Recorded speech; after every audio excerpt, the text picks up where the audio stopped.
Here with me today, I have the greatest and I think one of the best newspaper you haven't heard about right here in Kenya. It's known as the Friday Bulletin. So this one is dated 6th October 2023 and it's usually produced on every Friday by the Jamia Mosque, which then distributes it to every other mosque, especially here in Nairobi. So today I'm interested in showing you the Friday bulletin, and we are going to analyze it a little bit. So here, Rabiul Awal 21, and in the Islamic calendar is 1445, October 6, 2023, and the first page talks about Hajj 2024. Slots up as SUPKM calls for early preparations for the Hajj, empowering imams and Islamic preachers condemns Quran desecration in the Netherlands. This happened a few months ago, where a person burned down the Holy Quran, and the administration of the Netherlands saw it fit under the law to do it, but as Muslims we condemn it. On the second page, you talk about there's an article which reads, allow selection panel for Waqf Commission to commence its work editorial. The Waqf Commission, its work is to distribute wealth in the Islamic Sharia way, which then, let's say, if a Muslim person dies, the Waqf Commission is in charge of distributing his or her wealth in case he had no will, or he had other ways to distribute his wealth, as he has stated. The Waqf Commission is responsible for that, and it hasn't been with the management since 2019, when the term of the administration ended. So President Ruto during this year Ramadan committed to making the Waqf Commission being active. And now we are talking about Lands Ministry launches cashless revenue collection. And then on page 3, don't let calamity shake you, by Teresa Coburn.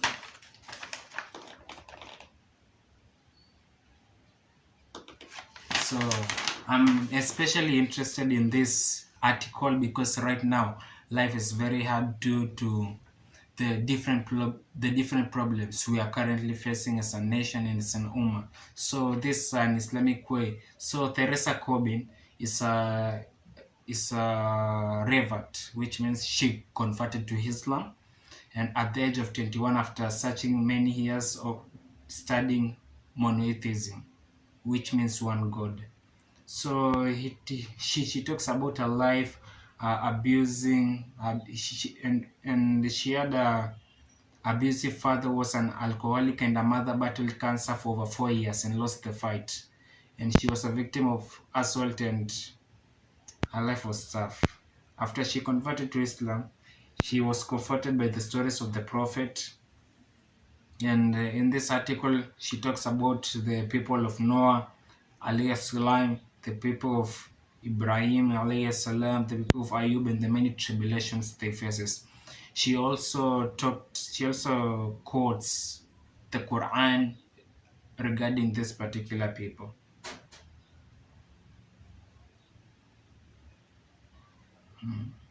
And an interesting quote she talks about over is, I looked forward to ease after every hardship. So if you believe in Allah, if you believe in God, there's always ease after every hardship. In Islam, we believe Allah throws challenges in the way of the people who He loves most. In this article, there's also a part which he quotes a hadith which is a saying of the Prophet. So during that time, the Prophet was asked, who is the most tested by God? And he said the prophets, and then the people who Allah loves most apart from the prophets, yani the hierarchy of the love Allah has. So the ones most tested are the ones Allah who loves most. And a quote to sum up all this is, no pain, no gain. A very interesting article. It gives me It gave me a lot of hope in this life. And I'll read the parting article, the parting paragraph of the article, which reads: when dealing with adversity, the tradition of the prophets is clear. Never let calamity shake your faith in Allah. Complain only to Allah. Ask Allah for a way out of difficulty and beseech Him for His mercy. Ease will come, just as day comes after night. Yeah, an interesting quote on page 3. Please, and if you need this for the bulletin, I'll put down a soft copy PDF under in the description. And please make sure to comment if you like anything, or if you like me to continue with this program. Please make sure to like, comment, and subscribe, and let me know in the comments if you want these programs to continue. And on page 4, which is about money, women, it talks about tips for Muslim couples dealing with marital disputes. They say, I'm not in married, but they say during these current times, lasting in marriages is a bit difficult. So here is a few tips on how to long last your marriages. On number one, the article writer talks about money, in-laws. Number 2, number 3, parenting. Number 4, stress. Number 5, domestic violence. Number 6, spiritual incompatibility. During this one, the article writer mostly talks about Muslim women are not allowed to be married but by non-Islamic men, and why that is, he explains it. And number 7, he talks about sexual dysfunction. Number 8, he talks about interfaith marriages, and number 10, he talks lack of domestic skills. And on page 5, which is an article wrote as a message to the youth. It's about to make your mark in your society. I'm very, very interested in this. And this is the reason why I'm doing it, actually, because I believe every individual must make a mark in the society or in the times which he lives in. Like, for example, here, the article writer, who hasn't stated his name, talks about every human must struggle to make an impact in this life. If I may quote him a little bit, it says, having no weight in the values of moral code and no condition in ethical legacy, such contribution is the last imprint you leave in the image of your life. You should leave a mark that commemorates you after you die. You should make a mark that commemorates you after you die. And he also talked about Allah, and Allah talks about making a mark, and he said Allah created creatures varying from each other, just as they are different in color and size, so they are different in qualities, nature, behavior, and morality. And he talks about the diversity of the people. And on another part, he talks about transgressors must be aware that their bad impact is the cause for their hatred and supplication against them for those who have suffered their mistreatment. So if you transgress, so the people will hate you and supplicate against you for your misdeeds. It's not personal, but they hate what you stand for, or you hate, or or what you are doing, which is hurting them in some way or the other. And he also says noble conduct and good impact are considered as an additional life. Yeah. If you are noble, you are a man of strength, you're a man of honor, you're a man of your word, it counts as an extra life. And also here, a very interesting part, says a person's legacy will not be passed only to that person inheritors, but also will be passed to those who benefited from this legacy. Their traces will keep drawing an intellectual image for society, even after their bodies are lying beneath the dust. So basically, this means if you leave a good legacy, it will outlive you. Even if you go down, even if you die and you are buried after even 100 years, your legacy will still remain if you are noble. A good example for this will be our prophet, peace be upon him.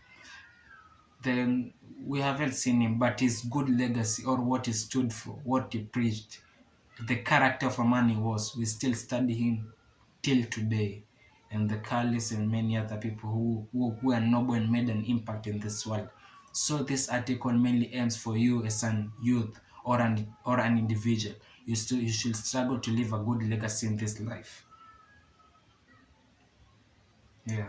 And he also talked, human life has no value without having a legacy after his or her departure. That's self-explanatory. Human life has no value without leaving a legacy after his or her departure. Yeah. And he also quotes one of the prominent characters of our era, Sheikh Abdurrahman as-Sumait. He was born in Kuwait in 1947. He was a prayerful guy and a smart guy. And what inspired him in his life was mainly he read the biographies of the Prophet and the Caliph. Like now, currently, I'm reading the biography of Malcolm X, and I can say it's really inspiring my life. So this Abdurrahman As-Samait, the Kuwait, he was born in Kuwait, but he was smart, and at the end of the day, he decided to study nursing, and he met a person who exposed him to the different challenges Africans are facing in terms of health. So he came to Africa at a country known, I think, as Madagascar, and he set up a Dawa center there where he not only focused on spreading Islam, but he also set up a chain of schools, Dawa centers, and all that. Let me quote for you. He helped a huge number of people to convert to Islam. He also contributed to the construction of about 5,700 masjids, cared for and fostered orphans. He fostered nearly 15,000 orphans, drilling more than 9,500 wells, building 860 schools, establishing 4 universities and 204 Islamic centers. Yeah, that's Abdul Sheikh Abdul Rahman As-Samit.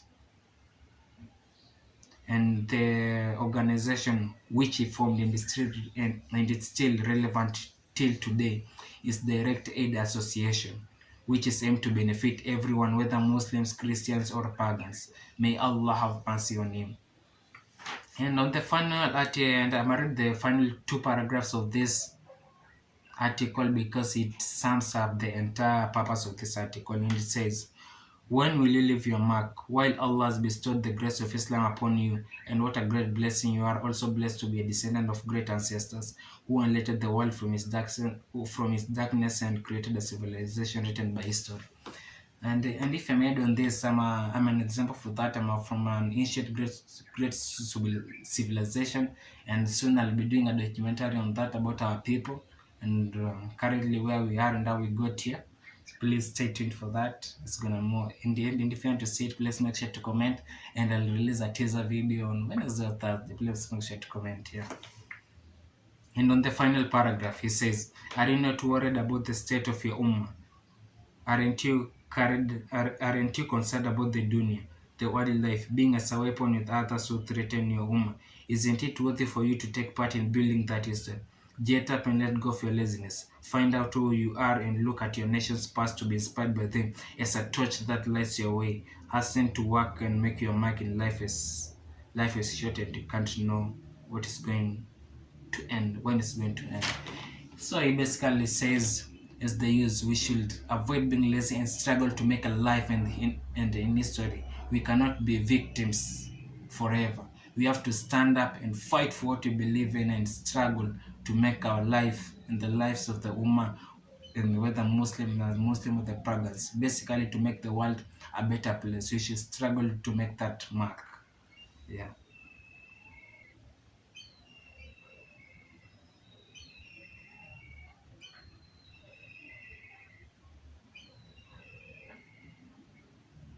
So he basically says, that's the end of the article. Get up and let go of your laziness. Find out who you are and look at your nations and look at your nation's past to be inspired by them as a torch that lights your way. Yeah, a very interesting article. And on page 6, it talks about promising end to Mandela conflict as clan seal peace pact. Muslim urge to embrace alternative dispute resolution mechanism in cases. Instead of just fighting or going to court, we should embrace Islamic ways of resolving disputes.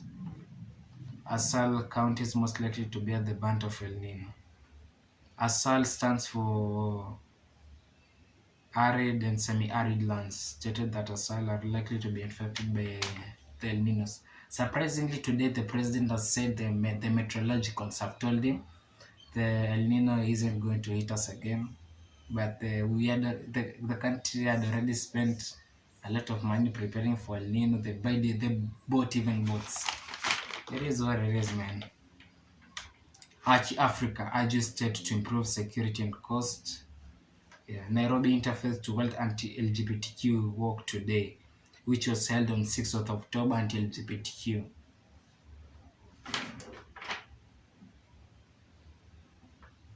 And he also here talks about SOA takes over management of medical clinic in Kibera. In a significant development for the health care landscape for Kibera, Nairobi, the Star of Hope Association, which is the full name of SOHA, has officially assumed the management and operations of a prominent medical clinic in the area.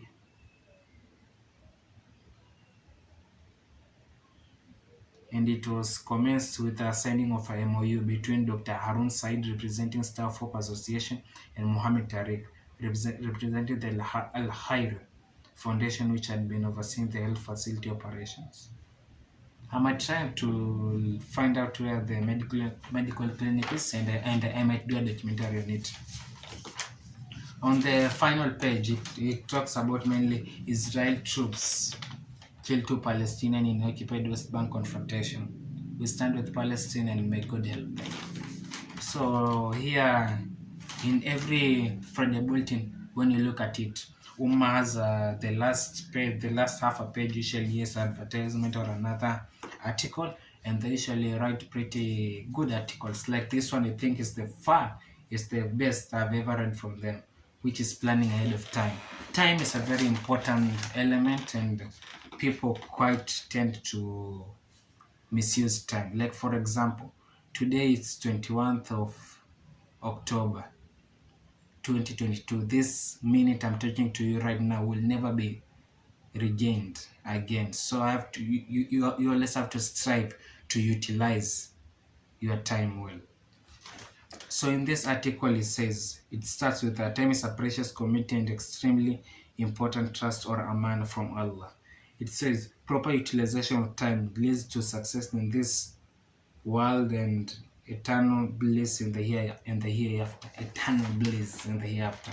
And also when reading this, it's pretty simple English, but you also need a dictionary because occasionally they put in heavy words.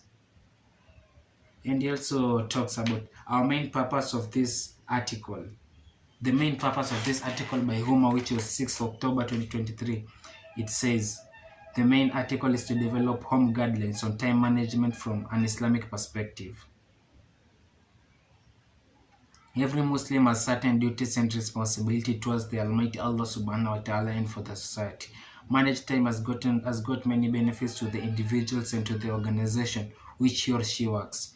The reason many of us feel stress in our daily lives is because we have too much to do in a shorter period of time. And I'll admit to that. Usually everyone has 24 hours, but sometimes the times seem to be constrained to you. Mostly because when you don't have enough money, time is usually you usually tend to waste a lot of time in doing things which are not time efficient, but lack of money, it is what it is. And in this article, it says time management is helpful and necessary in our busy lives. In order to balance our schedule, we need to be able to organize and utilize our time wisely. As an example, he gives an example of the Ummah Foundation, which is the owner of this article. It says, Ummah Foundation has within its strategic plans. Time is the fundamental objective, and we are ruled by principles of working within timelines.